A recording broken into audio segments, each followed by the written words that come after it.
Hey, Dr. Ellis Edmunds here. Today, just wanted to talk a little bit about how we beat ourselves up and are really hard on ourselves and criticize ourselves, and why we do this, and what we can do instead to be kinder, nicer, and accepting to ourselves.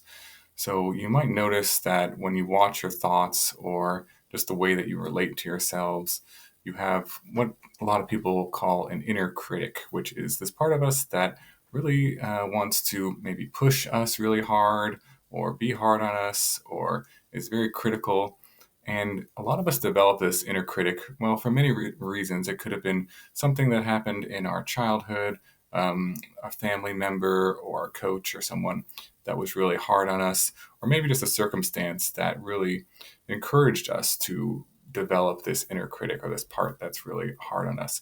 And we often will have developed this because it helped us in some way or actually served us a purpose in some way.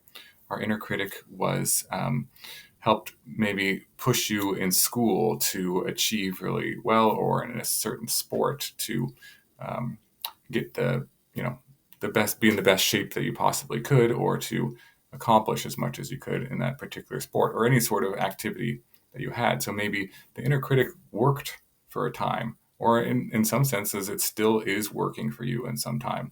I know for me personally, I had a huge inner critic that would push me really hard in school academically, um, and that it actually kind of got me through a lot of difficult academic stresses with some level of success. However, you have to kind of also look at the downsides of the inner critic and the pushing yourself and being hard on yourselves, and what that can do to your mind and your body and to your emotions as well. Just take a moment and think about, how do you feel when someone else would speak to you in a harsh tone or criticize you? How do you feel in your body and in your mind? And what kind of thoughts do you start having? And sometimes that it is motivating in some senses, and you will perk up.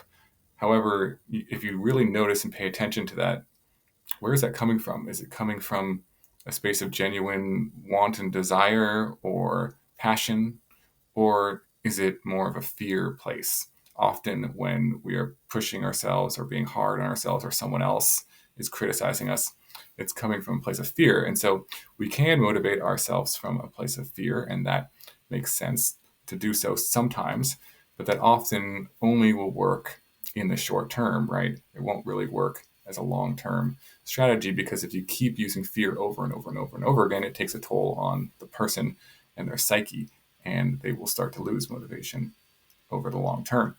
So, yeah, what can we do? What can we do instead? How can we treat ourselves and still motivate ourselves, but treat ourselves differently that works just as well?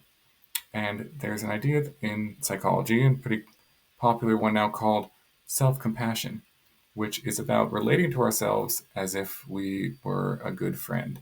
So, thinking of, how would you want a good friend to speak to you about what's going on now? Let's say you have a stressful project at work or something coming up, or there's a stressor in your family. What would you want a really good friend that you trust, that you care about? What would you want that friend to say to you? How would you want them to relate to you? Perhaps there's some positive messages, often of encouragement, like, you got this, you can do it, I believe in you, I trust in you.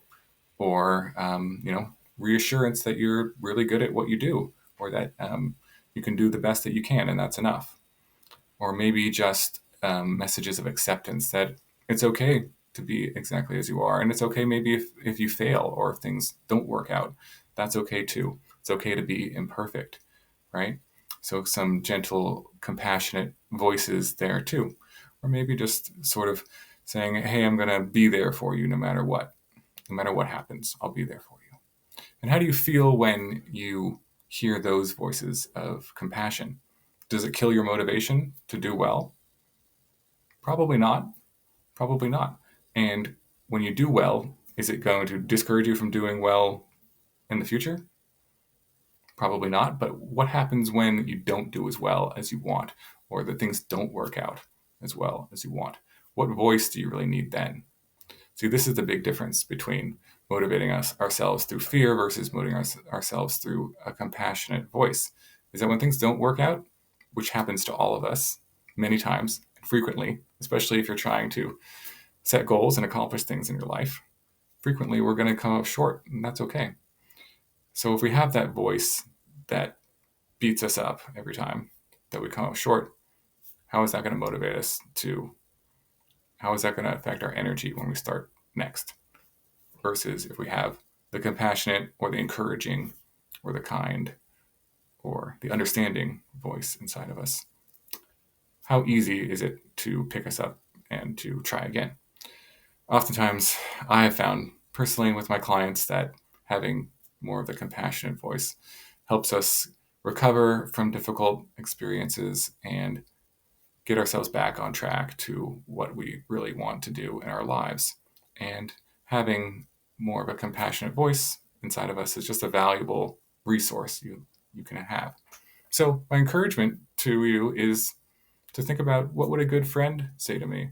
And maybe you do have a good friend and you can think about them specifically, or somebody in your life that was really encouraging to you or was really caring for you, a family member or a teacher, a coach, somebody who was a really good influence to you. And if they were sitting on your shoulder, what would they say to you?